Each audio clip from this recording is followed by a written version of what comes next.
दूसरा विश्व युद्ध, एक वैश्विक संघर्ष जो विनाश और नवाचार से चिह्नित था। युद्ध की राख से एक नई दौड़ उभरी, अंतरिक्ष दौड़। विडंबना यह है कि इसके बीज V2 रॉकेट्स के साथ बोए गए थे, जो नाजी जर्मनी का एक हथियार था। ये रॉकेट, जो अंतरिक्ष तक पहुंचने में सक्षम थे, ने रॉकेट तकनीक की भयानक क्षमता का प्रदर्शन किया। युद्ध के बाद संयुक्त राज्य अमेरिका और सोवियत संघ दोनों इस तकनीक को हासिल करने के लिए दौड़ पड़े। उन्होंने इसके निहितार्थों को पहचाना, न केवल युद्ध के लिए बल्कि एक नए मोर्चे, अंतरिक्ष के लिए। जर्मन वैज्ञानिक और इंजीनियर जो कभी नाजी शासन के लिए काम करते थे, खुद को दोनों महाशक्तियों द्वारा प्रलोभित पाया। शीत युद्ध पूरे जोरों पर था। यह वैश्विक वर्चस्व की लड़ाई थी, न केवल पृथ्वी पर बल्कि उससे परे। अंतरिक्ष दौड़ इस प्रतिस्पर्धा का प्रतीक बन गई। तकनीकी कौशल का एक बहुत ही सार्वजनिक प्रदर्शन। हर सफल प्रक्षेपण, हर नया मील का पत्थर दुनिया की नजर में एक जीत थी।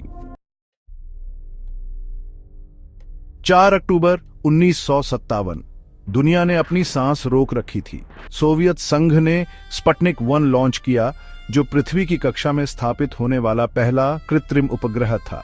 एक पॉलिश धातु का गोला, सिर्फ 23 इंच व्यास का, जिसने दुनिया भर में सदमे की लहरें भेज दी।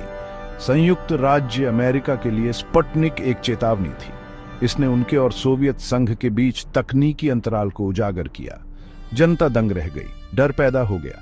अगर सोवियत संघ एक उपग्रह लॉन्च कर सकता है, तो और क्या कर सकता है। अंतरिक्ष दौड़ पूरी तरह से शुरू हो गई थी। स्पुतनिक का प्रभाव भू राजनीति से कहीं आगे तक गूंजा। इसने दुनिया भर के लोगों में अंतरिक्ष अन्वेषण के लिए एक जुनून जगाया। अंतरिक्ष युग का उदय हुआ था और मानवता ने सितारों को छूने का सपना देखा। यूरी गागरिन, इतिहास के पन्नों में दर्ज एक नाम।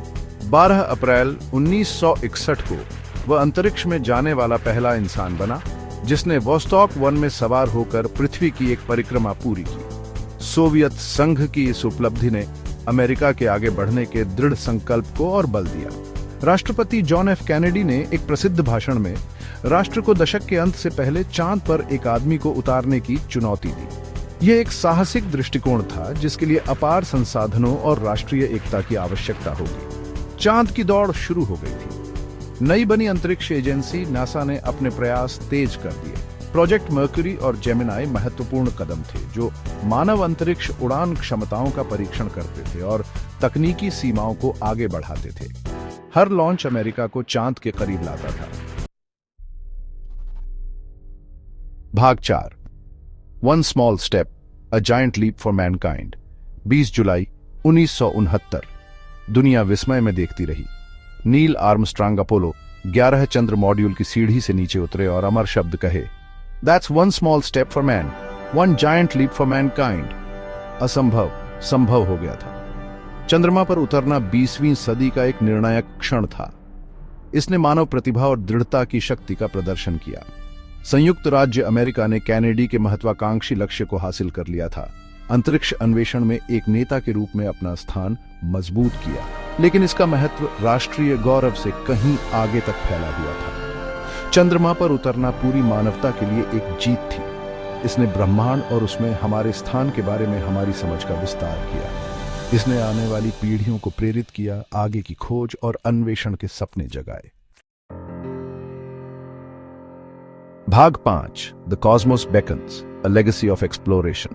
अंतरिक्ष दौड़ हालांकि प्रतिद्वंद्विता से पैदा हुई, अंततः सहयोग की भावना को बढ़ावा दिया।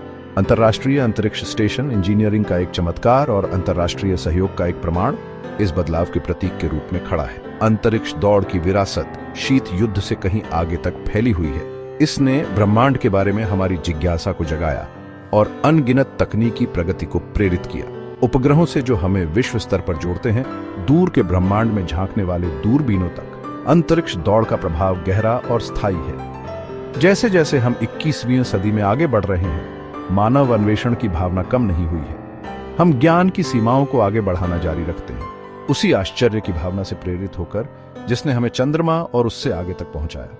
ब्रह्मांड इशारा करता है और हम अंतरिक्ष दौड़ की विरासत के उत्तराधिकारी इसके आह्वान का जवाब देने के लिए उत्सुक हैं।